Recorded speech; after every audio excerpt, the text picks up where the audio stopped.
어서 오세요. 괴담 들려주는 낚시꾼 괴담로 괴담집사입니다. 단페님들, 사람이 죽을 때 가장 미련에 남는 게 뭐가 있을까요? 분명 저마다 다 다를 거예요. 저는 물건 같은 것들이라면 암만 아끼던 것들도 죽고 나면 쓰레기가 되겠구나 싶거든요. 저한테나 소중하고 필요한 거지 다른 사람도 그렇게 느끼진 않을 테니까요. 그렇잖아요?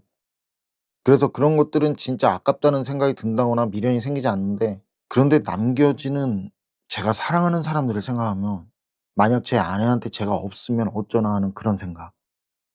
남기고 가는 사람의 마음과 남겨지는 사람의 마음, 미련이네요. 이번 이야기는 요재지에서 저승과 관련된 두 가지 이야기를 가져왔습니다. 그럼 자리하세요. 보송령의 요재지 시작하겠습니다.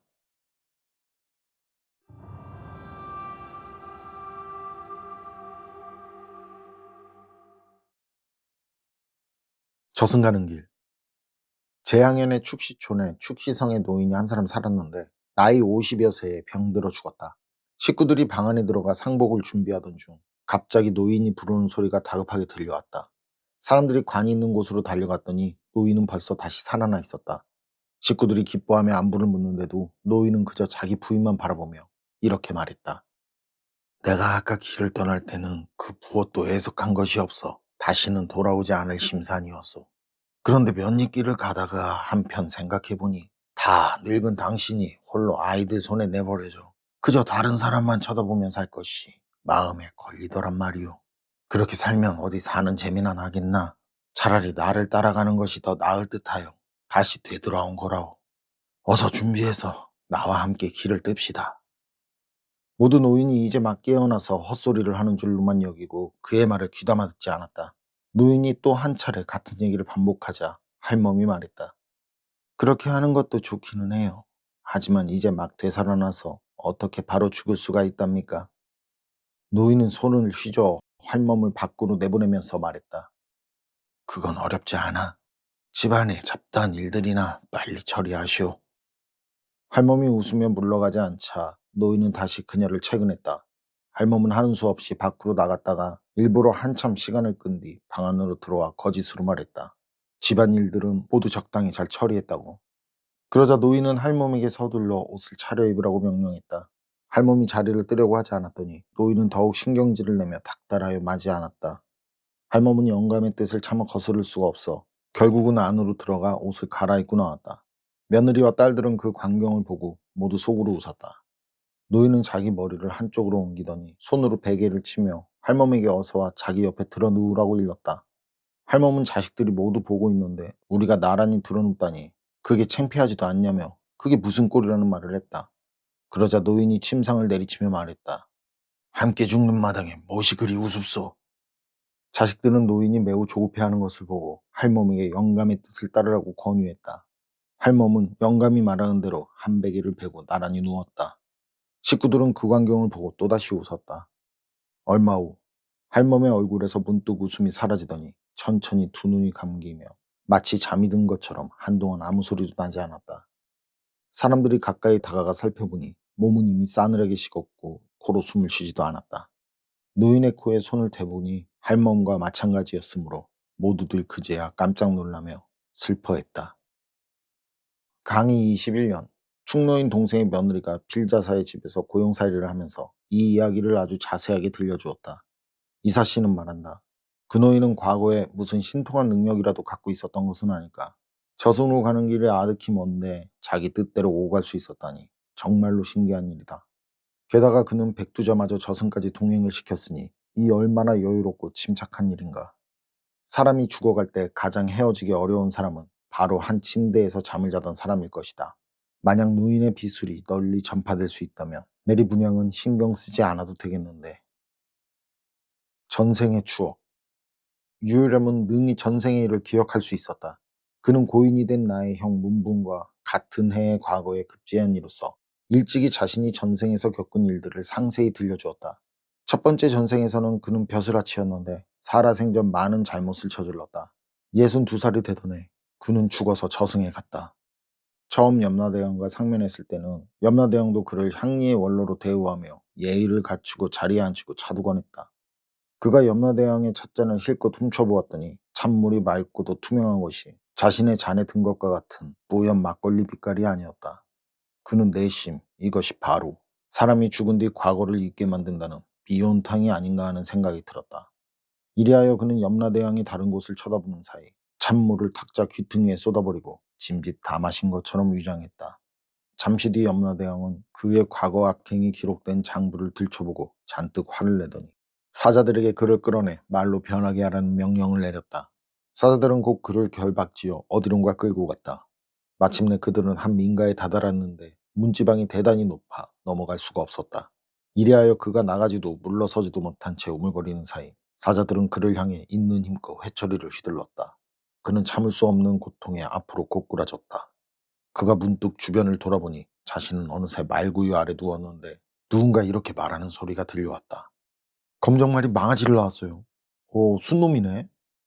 그는 자신에게 무슨 일이 일어났는지 명확히 깨달았지만 안타깝게도 말을 할 수가 없었다.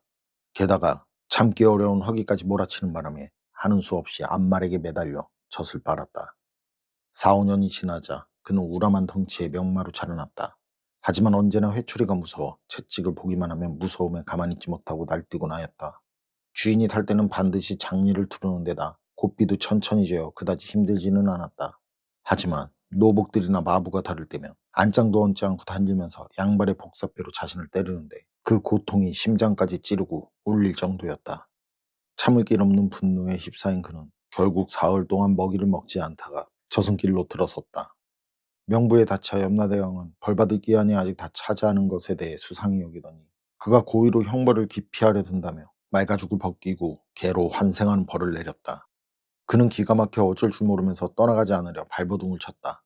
하지만 저승의 사자들이 호된 매질을 가하자 아픔을 참지 못하고 들판으로 달아났다. 차라리 죽는 것이 낫겠다는 생각이 들자 그는 터질 듯한 분노에 절벽으로 몸을 던졌다. 그리고 땅바닥에 나뒹굴었는데 순간 몸을 일으킬 수가 없었다. 다시 주변을 돌아본 그는 개구멍에 엎드린 자신을 발견했다. 어미개가 혓바닥으로 몸뚱이를 핥으며 젖을 물려주었으므로 그는 자신이 벌써 인간 세상에 태어난 것임을 깨달을 수 있었다. 어느 정도 몸통이 굵어진 뒤에는 똥오줌을 보면 더러운 줄을 알면서도 그 냄새가 향기롭게 느껴지곤 하였다. 하지만 그는 결단코 입에 대지 않기로 자신에게 굳건히 맹세했다. 한 해가 지난 다음부터는 늘 울분에 휩싸여 마음 편할 날이 없었고 언제나 죽고 싶을 따름이었다. 하지만 또다시 형벌에서 도망쳤다는 죄를 뒤집었을 것이 두려웠다. 게다가 주인은 또 자신을 귀여워해 잡아먹을 생각도 하지 않았다. 그는 개팔자를 벗어나고자 깨를 써서 일부러 주인에게 달려들었고 주인 허벅지의 살점을 한 움큼이나 물어뜯었다. 주인은 노발대발하면서 그를 몽둥이로 때려 죽이고 말았다. 염라대왕은 그가 죽은 까닭을 신문하다 그 포악한 행동에 화를 내며 곤장을 수백 대나 때리고 아울러 뱀으로 태어나는 벌을 내렸다. 그가 갇힌 감옥은 매우 깊숙한 장소라서 컴컴하기만 할 뿐 햇볕이 전혀 들지 않았다. 너무나 답답했던 그는 벽을 타고 기어올라가 지붕에 구멍을 뚫고 바깥으로 나왔다. 다시 자신을 돌아보니 어느새 풀숲 사이를 누비는 뱀으로 변한 것이 확실했다. 그는 살아있는 생물은 먹지 않겠다고 맹세했고 배가 고프면 늘 나무 열매나 씨앗 등을 삼키며 나날을 보냈다. 1년여가 지나도록 그는 언제나 죽고 싶은 마음뿐이었다. 하지만 자살도 안 돼, 사람을 해치는 일은 더욱 안 돼. 아무리 죽고 싶어도 적당한 방법을 찾아낼 길이 없었다. 하루는 그가 풀숲 사이에 누워있는데 떨그럭떨그럭 수레바퀴 소리가 들려왔다. 그는 옳다구나 몸을 움직여 재빨리 길 한가운데로 나간 뒤 바닥에 가로누웠다. 수레가 덮치며 지나간 자리에 그는 두동강이로 토막난 채 남았다. 저승에 너무 빨리 나타난 것을 의아하게 여기는 염라대왕 때문에 그는 땅바닥에 엎드려 사실을 자복하지 않을 수 없었다. 염라대왕은 그가 죄 없이 피살된 점을 고려하여 용서를 결정하였고 기한이 차며 다시 인간으로 환생해도 좋다고 허락했다. 그렇게 해서 태어난 이가 바로 유효렴이었다. 유공은 나면서부터 말을 할 줄 알았고 문학서적이나 역사서를 한번 훑기만 하면 그 자리에서 줄줄 암송하곤 하였다. 신유년에는 과거에 합격하여 거인까지 되었다. 유공은 언제나 다른 이들에게 승마를 즐길 때는 반드시 장리를 두껍게 두르라고 권유했다. 양다리로 얻어맞는 아픔이 회초리보다 훨씬 심하다는 것이 그 까닭이었다. 이사씨는 말한다. 털북숭이에 뿔이 난 짐승 중에서도 왕우장상처럼 귀한 이들이 끼어 있었구나. 까닭이야 물론 그들 가운데 털나고 뿔 달린 치들이 없지 않기 때문이랬다. 이런 때문에 비천한 이가 선행을 쌓은 것은 꽃을 보고자 씨앗을 뿌린 것 같으며 신분 높은 이들이 착한 일을 하는 것은 이미 핀 꽃에 배토를 잘해 뿌리를 튼튼히 감싸는 일과도 같다. 씨앗을 뿌리면 자라 꽃을 피울 것이요 배토를 잘하면 꽃나무의 생명이 오래갈 것이다. 만약 선행을 쌓지 않으면 장차 소금 수레처럼 무거운 짐을 끌면서 굴레와 고비의 통제를 받는 말로 태어날지니 그래도 착한 일 하기를 몰라라 하며 거기서 더 나아가 대소변을 핥아먹고 보신탕으로 둔갑하는 개로 태어날 것이다. 그런데 또 착해지길 모른 채 하면 온몸의 비늘을 뒤집어 쓰고 학이나 황새의 뱃속이나 채우는 뱀으로 태어나기 마련이랬다.